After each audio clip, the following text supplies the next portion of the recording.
Book 17. J.D. ROBB, Imitation in Death. Book 17. Oh, wow. I just love it. And this says character development. Now, remember that I reviewed all of these books in 2023, and because I did that, I didn't read them again in 24, and they're my comfort books. They're my go-to books. I love these books. These get me through times. So, I didn't want to review them again. So now, for 2026, I am spoiling the characters. I'm not going to talk about plotline. We're just going to talk about the characters. We're going to read what the characters have to say. We're going to spoil the entire effing book, including the ending, which is the best part. Lots of character development in this one. Lots of character advance in this one. So we're going broke. And welcome to the D. Louise book series. I'm Christina, K-O-I-S-T-I-N-A. This is where we read books, talk about books, no special effects, no theme music, none of that fancy stuff going on here. And if you could please hit the like and subscribe, I would so appreciative. Please. Please. So, I have my notes here. And, like always, it's going to stop soon. I think this is the last one. I'm pretty sure this is the last one. Why I have two. The rest, I think I just have one. But this is book 17. This is Imitation in Death. We have lots of character growth, like I said. So let's get to it. Let me see if I can. How's that? Imitation in Death. Here we go.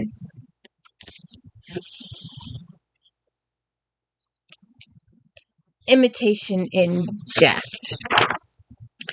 Now, we don't need that. There is a serial killer on the loose, and he is imitating other serial killers. That's your plot line. So we'll just skip the first two things. So she's been to the crime scene. She's distressed by the message the killer sent to her personally, and she's just within Morris in the morgue. And it was just a little. We're gonna avoid the plot line as much as possible. There is a couple times where we do hit upon it, but he was supposed to go on vacation, but when this came through, he decided to postpone his vacation for a couple days to see this case through. He said, I've postponed. I want to see this one through. Oh, before I forget. Darn it. All right. Eve is a lieutenant in the New York City Police and Security Department. Rourke is her husband, richest guy in the world. Peabody is her aide right now, future detective. McNabb is Peabody's significant other, and he's also a detective in EDD. Feeney was her former mentor, and he is captain of EDD. Mira is the department shrink. Whitney is her boss. Mavis is her best friend, as is Peabody, as is Nadine, our Channel 75 reporter. Future author, future own show host, future book, future Oscar winner. Spoilers alert. Somerset is on vacation this book, so he is not seen, and Eve is celebrating that. Galahad is the cat. Mavis Freestone, Leonardo is her husband. She is expecting, and I believe, I don't even know where my phone is. Mavis will not have the child for 10, 15 books. I would have to count. What are you thinking? I'm curious now. So another 7 books. And I think they announced it the last book. No, the book before that. So it's already been 3 books. So it'll be 10 books that Mavis is pregnant through. But anyway, she's with Morris, who is the coroner. Dickhead also does the forensics and analyzing things. And we don't really teach him. Baxter and Trueheart work in her department. Baxter's the detective. Trueheart is his aide, like Peabody is her aide for now. But she's in with Morris, and it was just a cute little phrase I want to just go over. I've postponed. I wanted to see this through. There are some you have to see through. I knew as soon as I saw her what had been done to her, I wouldn't be sitting on a beach tomorrow. I could tell you you've got good people working for you, people who take good care of her, and whoever else comes in over the next couple of weeks. So, like, they're thinking that this is going to go on for a while now. So, are you here, Missy? Are you here? Alright, so let's move on. She meets with Mira and discusses the case. And then Eve had a difficult childhood. She had a really difficult childhood, and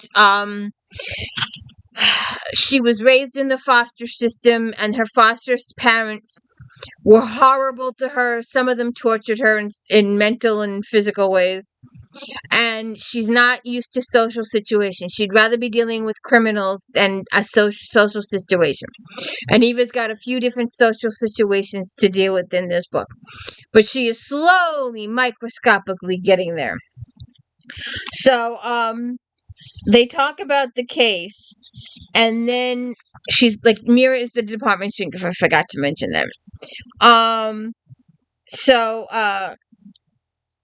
she says, where is it now?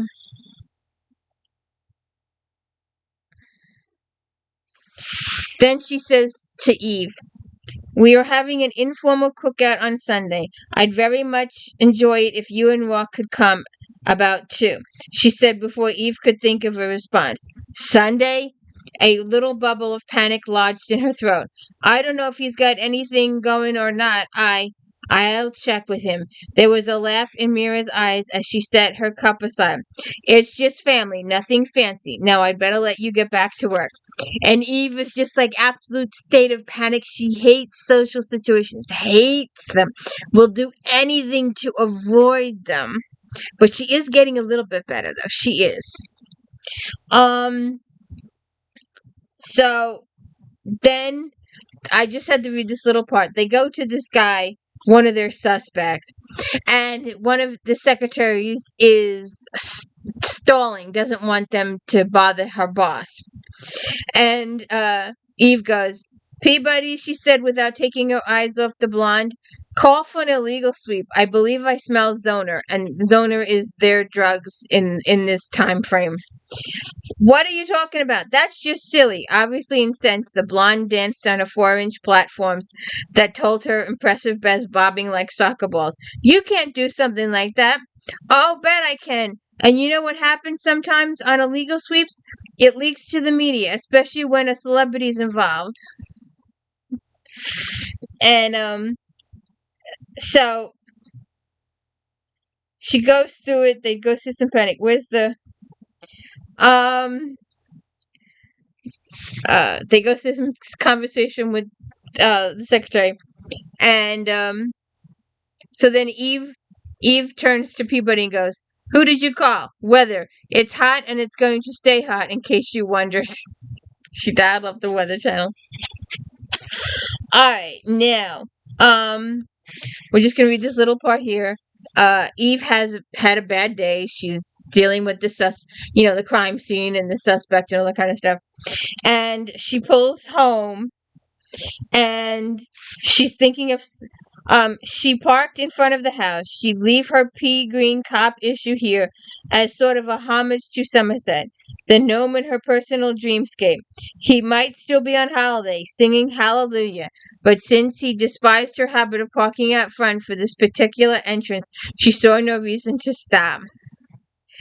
And she says something here that I totally 100% disagree with. She doesn't have to. She wants to. Being a cop is who Eve is. That's her sole identity. A couple of books ago, they took her badge away while they did the investigation, and it just killed her mentally, emotionally. Because she's married to ROARKE, she does not have to work. But Eve doesn't see that, doesn't even think about it, doesn't even consult it at all. In her mind, she is a cop and there is nothing else worth living. If she can't be a cop, the world is not worth living. And she steps inside into the cool and ratified air of the house that Rourke built and was immediately greeted by the cat. The pudgy and obviously irritated Galahad pranced up, batted his head against her ankle, and meowed. Hey, I've got to work for a living. I can't help it if you're alone all day with he who shall not be named out of the country. But she bent down, scooped the cat up. You need a hobby. Or hey, maybe they make VR for pets. If not, Rourke will jump on them. She scratched the cat's head as she headed out of the foyer and downstairs to the gym. Little VR goggles for cats with programs about war on mice kicking a Doberman's ass. That sort of thing. And then she gives him a can of tuna while she works out, but it's just cute.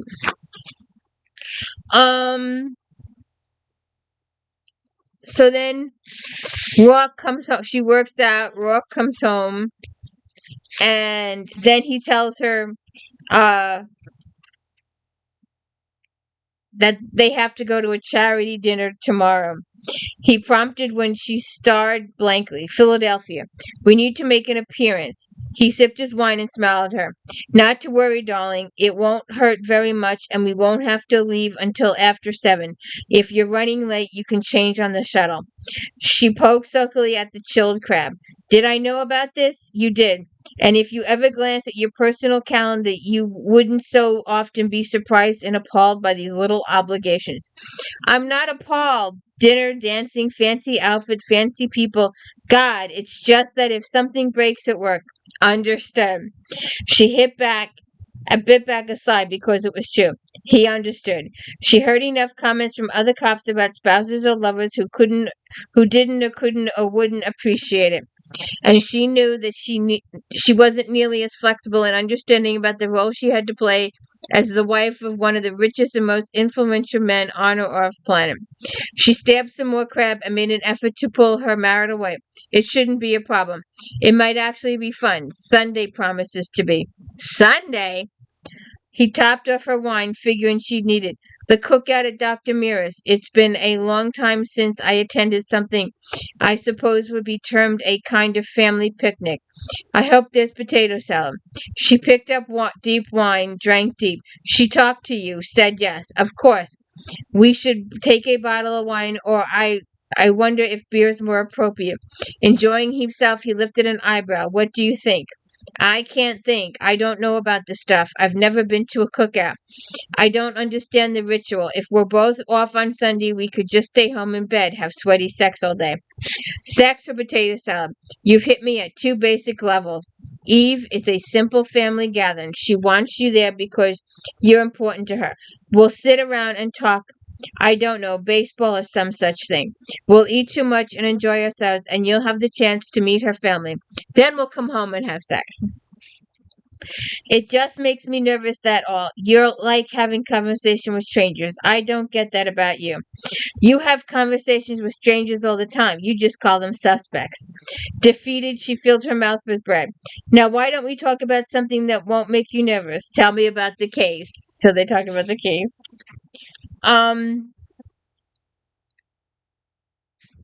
Then she's back at work the next day, and Nadine has come to visit. And when Nadine comes to visit, Nadine brings donuts or pastries or cookies or something for the bullpen. So the bullpen will let her through to Eve's office. And as many times as Eve has yelled at her bullpen, they have still let Nadine through to her office. And all but ran into Nadine first. The on-air reporter had new, short, and sleek hairdo. What was it, Eve thought, with new hair on everybody? It's blonder, swingier, and swept back from Nadine's perfect angular face. She was wearing a short-fitted jacket over slim-fitted pants, both in power red, which told Eve she was camera-ready. She carried a huge white bakery box that smelled gloriously of fat and sugar. Donuts! There was no mistaking that scent, and Eve homed in on it like a hound on a fox. You've got donuts in there. She tapped a finger to the box. That's how you get through the bullpen. Avoid the civilian and media lounges and end up in my office. You bribe my men. Nadine fluttered her lashes. And your point is? My point is, how come I never get a damn donut? Because generally I time it better dumping my offerings in the bullpen. Sometimes it's brownies, and while every other cop on your homicide descends like a pack of coyotes, I settle down in your office and wait for your arrival.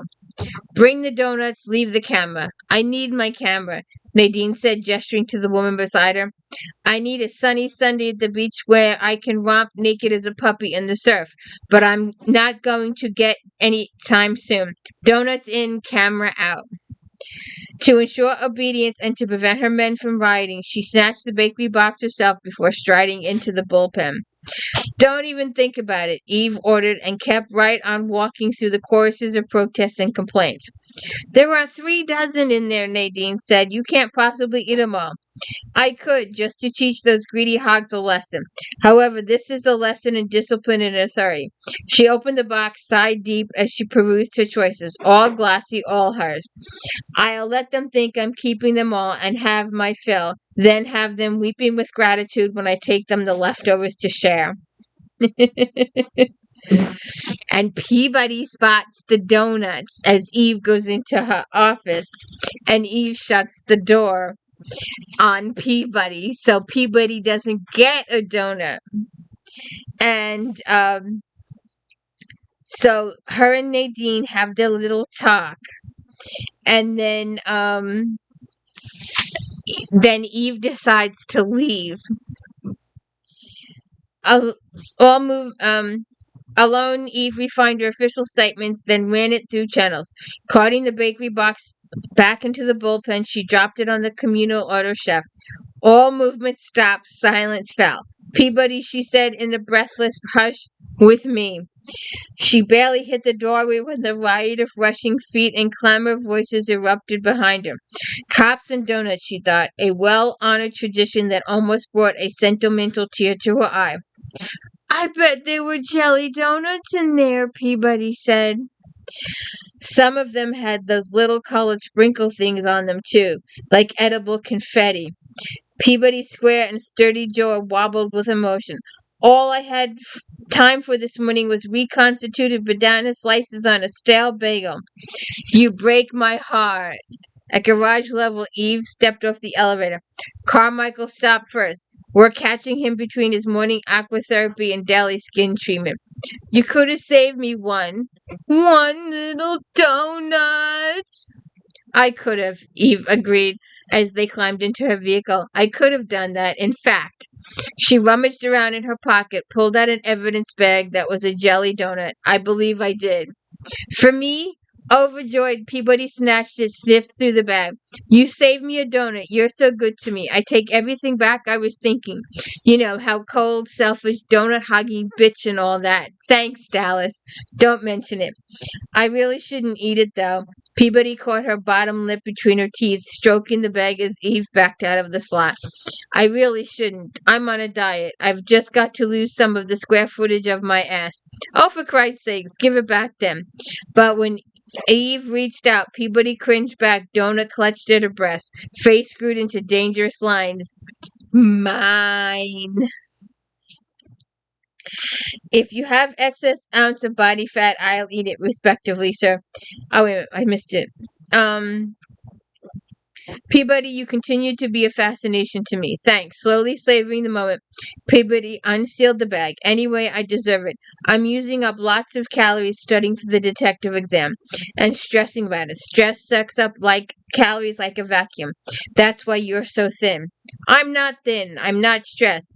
If you've got an excessive ounce of body fat, I'll eat it respectively, sir. Peabody added with a mouthful of jelly donut. I've been thinking about hitting the disc and this simulator. McNabb's helping me out. He hardly even being an asshole right now. Wonders of wonders. It's coming up really soon. I was wondering if you could tell me where you think my weak areas are so I could work on them. You question yourself even when your gut tells you you're right.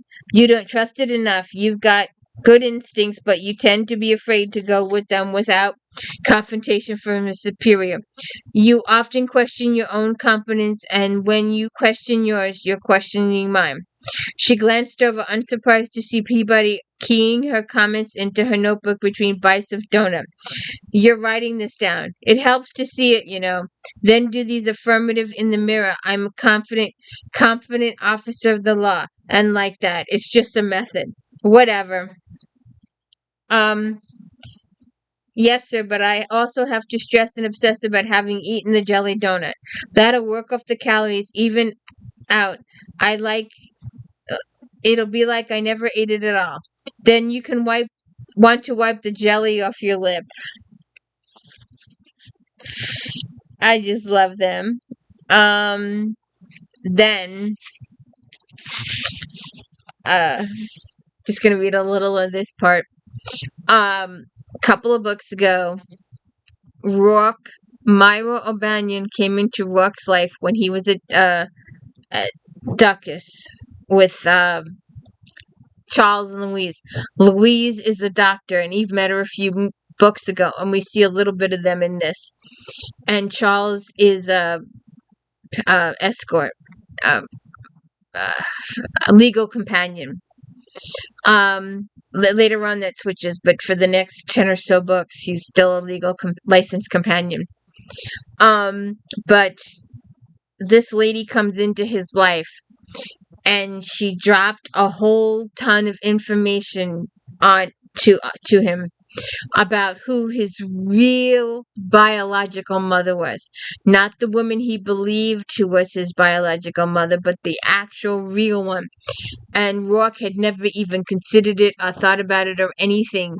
He just automatically assumed that the woman who he thought was his mother was, and she wasn't. And Rourke and Eve went through this thing throughout the book. And at the end of it, he actually went to Ireland and met his mother's twin sister and discussed his mother and met the family for the first time. And it has changed his life irreparably. So now he's been avoiding this situation. Mr. Powerful, Mr. All-Knowing, is a chicken when it comes to this particular situation. So he's invited Myra O'Banion to his office, and she is totally convinced he's going to fire her. Instead, yes, Carol, Miss O'Banion is here. Thanks, bring her back. Thank you, Carol. Mr. Banyan, thank you for coming. Won't you have a seat? Would you like anything? Coffee, tea? No, thank you. He shook her hand, felt hers tremble lightly as he shook it. He gestured to a chair. Knowing his manner was smooth, practiced cool, he couldn't quite help it. I appreciate you making the time for me, he began, especially so late in the day. It's not a problem. He could see her taking in his office the space of it, the style of it, the art, the furniture, the equipment, the things he was able to surround himself with. No need to surround himself with. I thought to come to Duckus, but it concerned to me that having a man around the shelter too often may make some of the children nervous. It's good for them to be around men who treat them as people and wish them no harm. She folded her hands in her lap, and though she met his eyes levelly, he could almost hear the quick beat of her heart. Part of breaking the cycle of abuse is overcoming fear and reestablishing self-esteem in normal relationships. I can't argue with that. I wonder if Siobhan Brody had more fear, would she have survived? I don't know precisely what to say to you, he continued before she could speak, or precisely how to say it. I thought I did. First, I want to apologize for taking so long to meet with you again. I've been waiting to be fired. Like this, her voice carried Ireland in whispers. Is that why you've brought me here today? It's not, no. I'm sorry. I should have realized you'd be concerned after the way I left things. I was angry and distracted. You were nervous and ready to boot me out on my ass. I was. I told myself you were lying. He stayed on her level and serious. Had to be some angle in there for you to be telling me this girl you knew back in Dublin was my mother. It was counter to everything I'd known, believed my whole life, you see. What I told you wasn't a story, Rock, but God's truth. Ah, well, I knew that. Somewhere in the belly, I knew it. It made it worse, almost unbearable, really. You've got a right to know I checked on you deeply. I expected you would.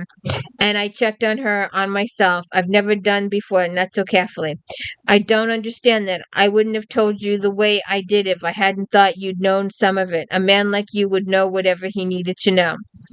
It was a point of pride to me that it didn't matter, wouldn't matter, particularly when I believed my mother was Meg Rourke, and I was glad to see the back of her as she was of me. Moira let out a breath. I said no to coffee before because my hands were shaking. I wonder if I might trouble you for some now. So he gives her some coffee. As I said, I checked on you. They're lucky to have you at the shelter. And then he gives her some coffee and cream. And she goes to, is this the real coffee? Because later on, they have is synthetic, and real coffee is extra, extra expensive. And every time somebody gets the real coffee, they just go gaga over it. But I'm not a coffee drinker. Sorry. So they have this really talk, and then he says, I went to Claire. I saw her, my family. Did you? Oh, I'm so glad. I'm so glad for that. They were extraordinary. My mother's twin Sinead, she opened her home to me just like that. Well, West Country folks, they're known for their hospitality, aren't they? I'm still baffled and grateful. I'm grateful to you, Mr. Banyan, for telling me. I wanted you to know that. So they have their conversation. And then later on, Eve and Rock go to that function, and they run into Charles and Moreau, and they talk about a little bit of the case. But I wanted to show this one part that, um,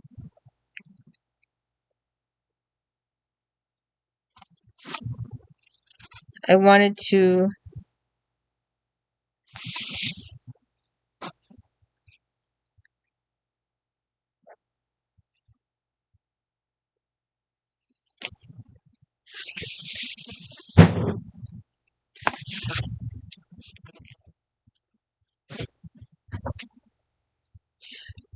but after she saw Charles and Louise at this function, she says, no, but that's not what I'm thinking about. After we went back in, I watched him and Louise together. They're practically like turtle doves or something. So they talk about them for a couple of minutes. Then they go to Mira's house. And the men are handling the grill. And Rourke has never seen a grill. He is fascinated by the grill. And he ends up going out and buying one for himself. And the social situation there is just Eve is just almost in a state of panic. But the kid wants something off of Eve's plate, and she's like 2 years old, and she screams her lungs out. And Gillian says her life as she knows it from a point of view of a toddler is over. And they talk about the kids and life is with kids, and Eve is just like, eh. But then they get called to a case, and Rock takes her. And so they go in his one of his personal. He owns quite a few cars that are sports cars, fancy cars. And so they pull up, and one of Eva's biggest thing is the limo, and then one of Rourke's fancy cars going to crime scenes with that, having other cops see her get out of this stuff. She's really embarrassed about it. And she gets out of the car, and that is some ride, Lieutenant, one of the uniforms said, even as she climbed out. Bet it burns on the straightaway. And she's like, just kill it. Just stop it. Okay, then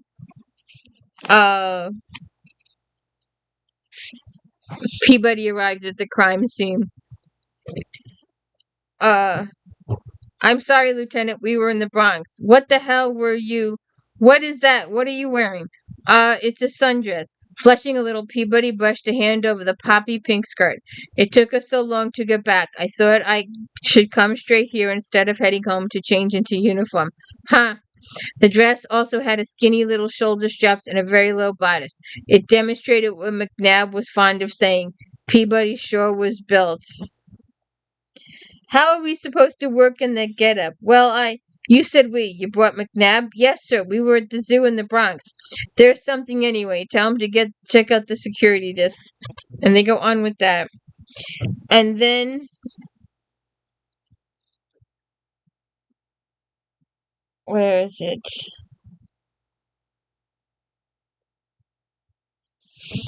After the crime scene, of course. The car is still there. Let me know regardless, and I'll have transpo arranged to bring you home. I can arrange my own transpo. This isn't transpo. Peabody gave a feline purr as she stroked the car. This is the total ride. We could easily squeeze it. No, Eve cut Rourke off. We're not squeezing anywhere. Suit yourself. Peabody, you look delicious. He took the hat from her hand, arranged it on her head. Absolutely edible. Oh, well, golly. Under the hat, her head went wonderfully light. Wipe that ridiculous look off your face, lose the hat, and give us a ride to Central. Huh? Oh, yes, doing that. You do have to do that, Eve demanded of Rourke when Peabody walked dreamily away. Yes, well, she makes detective. I'm going to miss seeing a girl in uniform. But it should be interesting to see how she suits up otherwise. I'll see you home, Lieutenant. Ah.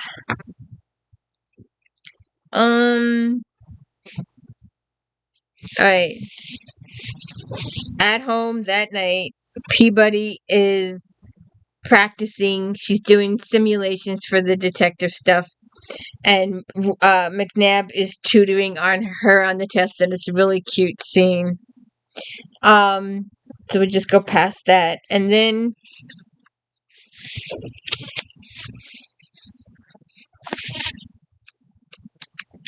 this cracked me up.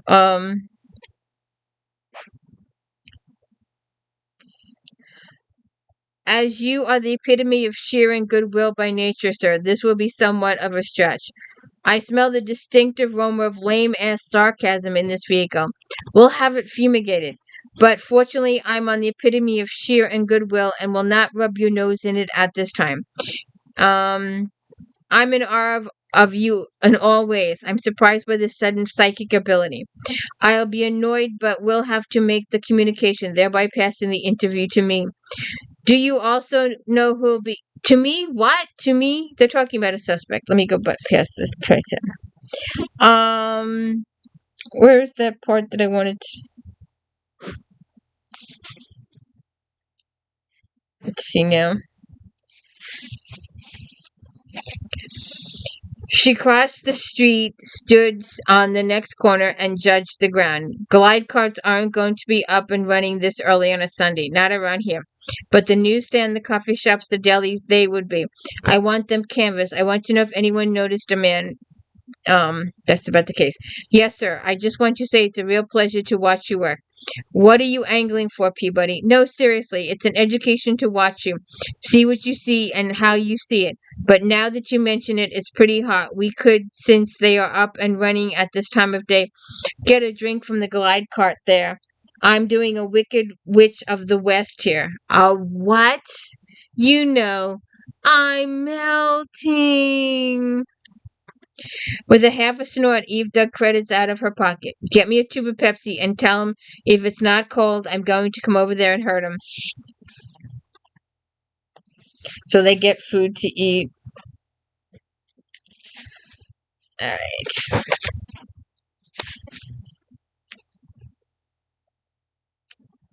Let me see if I can get this. It was just a cute... I didn't write the page number, I just wrote... It's just cute how...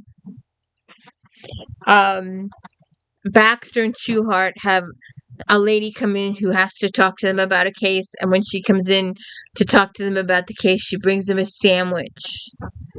A really nice gourmet sandwich. And they talk about the sandwich. It's so cute. Eve eyed the sandwich, the salad, and ignored the envy that swirled in her mostly empty stomach. Yes, ma'am. I told these boys I'd fixed extra. Can't abide food out of a machine. It's not natural. Detective Baxter, you offer some of that to the skinny girl. She's too skinny. I'm fine, really. Detective Baxter told me you... And they talk about the case. So then Rourke, like I said, has bought the grill. And when Eve gets home, he's practicing using said grill. And the grill sounds the alarm. And in Eve's time, it's verbal. Active fire is neither advisable nor be recommended. Please reprogram within 30 seconds or this unit will go into safety mode as explained in the tutorial and shut down. Bugger, you bloody. How many times do you need to be reprogrammed? Eve took another hit of champagne and decided not to point out that bitch was inappropriate as the unit's voice mode was distinctly male. After a couple of lightning bolts popped in the sky and thunder rolled closer in one long menacing mowl, Eve felt the first plot of rain in the rising wind. She walked over to rescue the bottle of champagne while Rourke stared at the grill. I'm thinking pizza. So they have their little talk there. It's just cute to watch Rourke not know how to do something. It's just so nice to see him, Mr. Macho, have to learn how to use something as simple as a grill. So then we get some news from Peabody.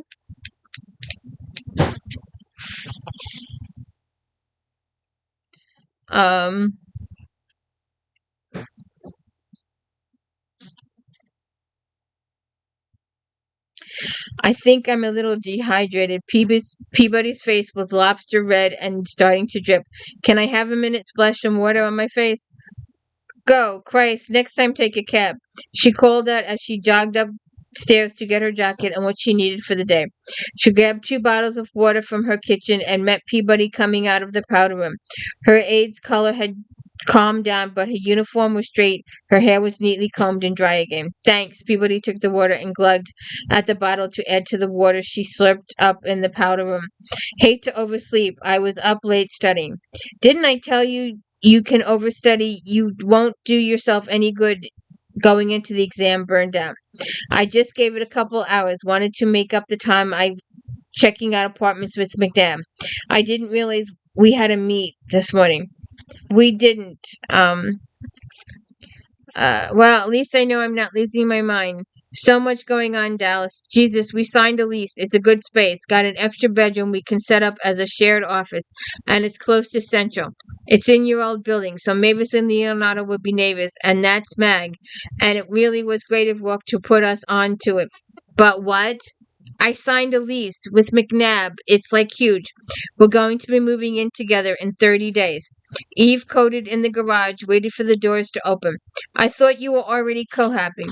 Yes, but informally. Really informally. He just hangs out at my place most of the time. This is the real deal. I got the jitters. She pressed her hand to her stomach as she walked to Eve's police issue. So I dove into studying as soon as we got back. Then I got the jitters from them. Then I couldn't sleep because of the jitters, so I jumped McNabb. I don't want to hear about that part. Right, well, I didn't settle down until pretty late and was so conked I must have deactivated the alarm before I was fully awake. Next thing I knew, it was an hour late.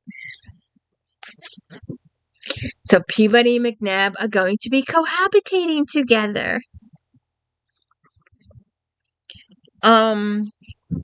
Then,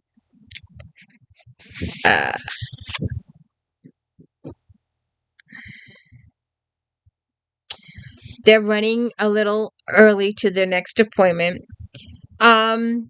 We're running a little early. Yeah, Peabody perked up. Then maybe we could hit a cart or a 24/7. I miss breakfast.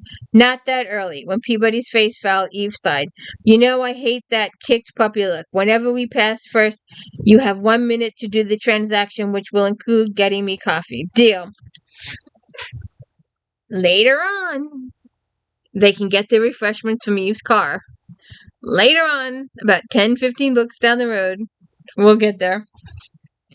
But they're meeting with this executive, and Eve tried to get the appointment as a cop, and her office just wouldn't do it. So, what did she say? I've got a hassle when I called her office for her schedule, so I pulled in the reserves. You said reserves. Julietta does fashion. I happen to know somebody in the fashion forefront. Mrs. Gates' schedule miraculously cleared when she got a call from Leonardo's main squeeze. You tagged Mavis. And Peabody gets all excited that Mavis is going to the appointment with them. Mavis does a one on the lady, and who gets really pissed off that Mavis pulled this thing on her. It's just so cute.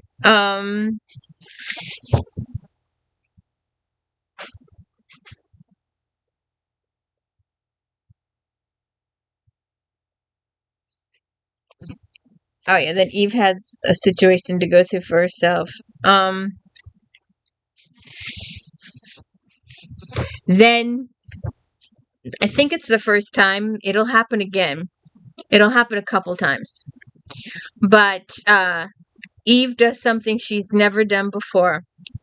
And she offers Feeney a vacation. She's never done it before.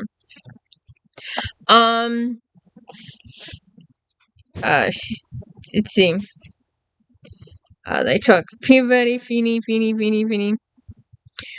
Wife's nagging my ass red about putting in for a week. Freaking holiday brochures all over the damn house. Thinks we should rent some beach house or some shit. Take the whole family, kids, grandkids. How about Bimini? Who? Where, Feeney? Oh, Bimini, what about it? Rourke's got a place there, big house, staff, beach, waterfall, blah, blah, blah. I can clear it with him, have your whole family flow down on one of his transports. Interested? Jesus Christ, I go home and tell the wife we're taking the whole herd to Bimini for a week. She'll keel over. Shit, yeah, I'm interested.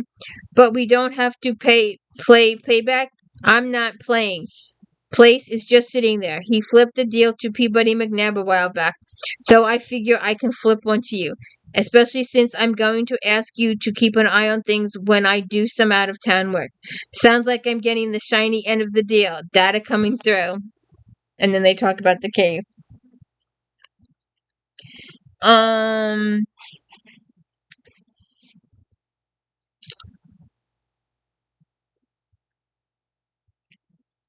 Oh, so they're doing one of those hypothetical situations.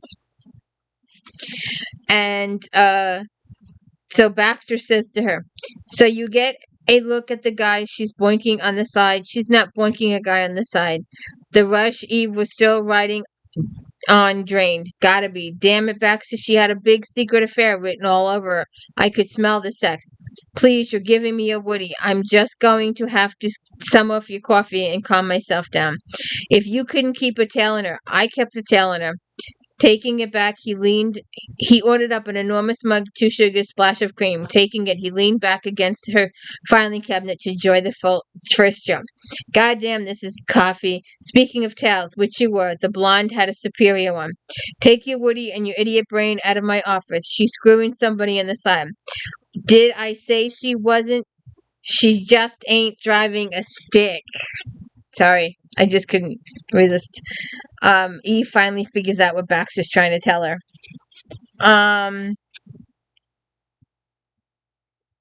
Then she has a convo later on with Rourke. Now she thought she was about to add another member and it would be her turn to play it subtle. She didn't expect to get through to Rourke on the first try, but the great god of meetings must have decided to cut her a break. His admin passed her on to him with the polite comment that he just returned from a business lunch. "So what'd you eat?" Eve asked. "Chef salad. How about you?" "I'm getting some in a minute. You got any business in Boston?" "I could have. Why?" "I've got to make a run up there, maybe out to the West Coast, check on some things. I don't want to take Peabody. She's got the exam day after tomorrow. She needs to stay here. Plus, I can't be 100%. I'll be back on time for her to make it. Thought you might want to tag along." And she's she wants to go out. And then he says, "This wouldn't be a maneuver to avoid Somerset's return." No. Um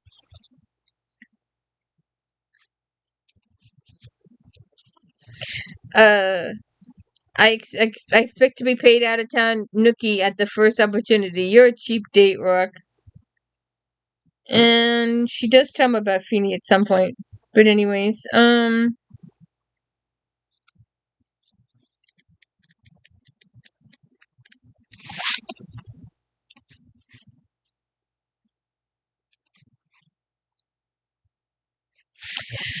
so she's meeting up with Nadine again. She wants to entice the killer to make an attempt at her.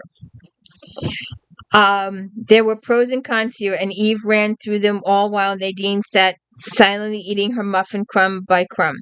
"I'm not going to give you data. I'm not even going to give you hints, because when I asked, and I will be, I want to be able to say honestly that I didn't. That I wasn't your source. I'm not going to confirm or deny your suppositions, which is what you'll have to say if and when you break the story. Lieutenant Dallas would neither confirm nor deny. I will, however, make a personal statement between us girls. Besides, we're having those stuff." So she's getting Nadine to do this one-on-one so she can entice the killer to come after her. Then Peabody has big news.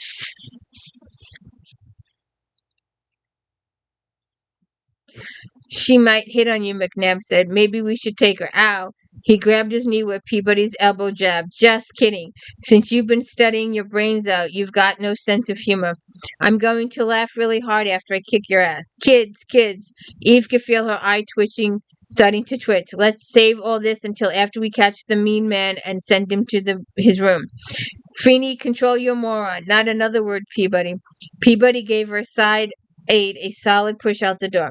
Peabody held it until they'd driven 5 blocks. Eve figured it was a new record. "I just don't think he should talk about other women that way or look at them with that gleam in his eye. We signed a lease." "Oh, Jesus Christ on stilts. You've got lease fear, Peabody. Official document phobia. Get over it." "Jesus Christ on stilts? It just came to me. You're obsessing because you signed up for what, a year? And now you're all, what is it, doesn't work out? Who moves out? Who takes the communal salad plates or something stupid like that? Well, maybe, but that's normal, isn't it? How the hell do I know what's normal? You're married." Sincerely shocked, Eve jerked the vehicle to a halt at the light. "That makes me normal. It makes me married. Do you know how many abnormal married people there are out there across the great land and beyond? Just take a look at the double Ds that just got called in. Manhattan's boroughs alone. Marriage doesn't make people normal. Marriage isn't normal." Little more small talk.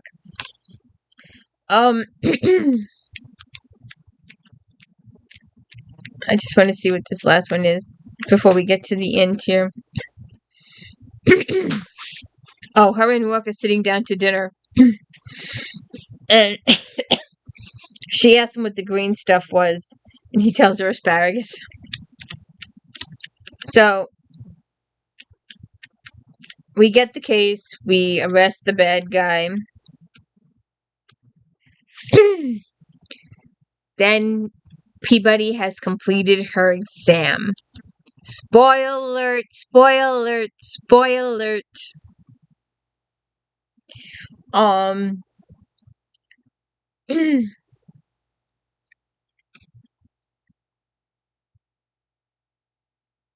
Where is it now?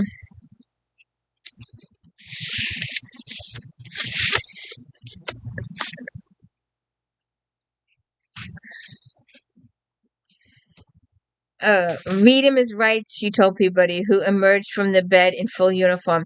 Have him transported to Central and booked. You know the drill. Yes, sir. Do you wish to accompany the prisoner? I'll settle things here and follow you in. I think you should be able to handle him, detective. I think a 10-year-old boy could handle him in this shape. Then her head snapped up. What'd you say? Do I have to repeat a standard order for prisoner procedure? No, sir. Did you say detective? Something wrong with your ears? Oh, by the way, congratulations. Suspect is contained and in custody, she said into her communicator as she walked from the room. She paused only long enough to wink at Rock. All units stand down. Nice job. Go ahead, Feeney said to Peabody as she stood shell-shocked with McNabb kissing noises and applause ringing in her earpiece. I've got this bag of shit. With a little whoop, Peabody handed over the suspect. Dallas, are you sure, really sure? The results aren't posted until tomorrow. Why aren't you following my direct order? Read the prisoner, please. Jesus, what a baby. But it took every ounce of will to hold back the grin. I've got some pull. I used it. Results will be posted at 0800. You placed 26, which isn't shabby. You're taking a full 100, so you're in. You could have done better on the Sims. I knew it. But you did good. All of you did good. The standard ceremony will be at noon the day after tomorrow. You will not cry during the cleanup of the operation, she said, when Peabody's eyes started to tear. I won't, okay? Through her open arms, lurched forward. No kissing, mother of God. A handshake, a handshake. She stuck out her hand in defense. That's it. Yes, sir, yes, sir. She took Eve's hand, pumped it, oh, screw it, and then gave Eve a hug to break her ribs. Go ahead, McNabb. I'll transport the prisoner. Thanks. Oh, man. Oh, boy. Thanks. McNabb caught her, and Eve came to give him credit for keeping his feet in midair. I'll load him up, Feeney said. Let the girl have time to do her victory dance. I'll be right behind you. So, we talk about the case. Eve puts on a uniform for the ceremony. And Rourke is just tinkled pink when he sees her in uniform. And this will be talked about in the future whenever there's a ceremony and Eve has to wear her uniform. I will not. After a few seconds, she figured that damn flush would hit her cheeks, mortifying her. You've seen a cop in uniform before. I've never seen my cop in uniform. I didn't know you had one. Of course I got one. We all got one. I just never wear it. But this is important, that's all. You look, he traced one of the shiny breast buttons. Amazing. Very sexy. Oh, get out. Seriously. Lieutenant, you've got to wear that home. Why? Guess. You're a sick man. You play cops and robbers? Out of my way, pervert. One thing. He had fast hands and dipped one down her starched collar before she could move and pull out. To his delight, the chain that carved the diamond he'd once given her. That's perfect then, and tucked it away again. We're not holding hands. I'm absolutely firm on that. Actually, I plan to walk a couple of steps behind you so I can see how your ass moves in that thing.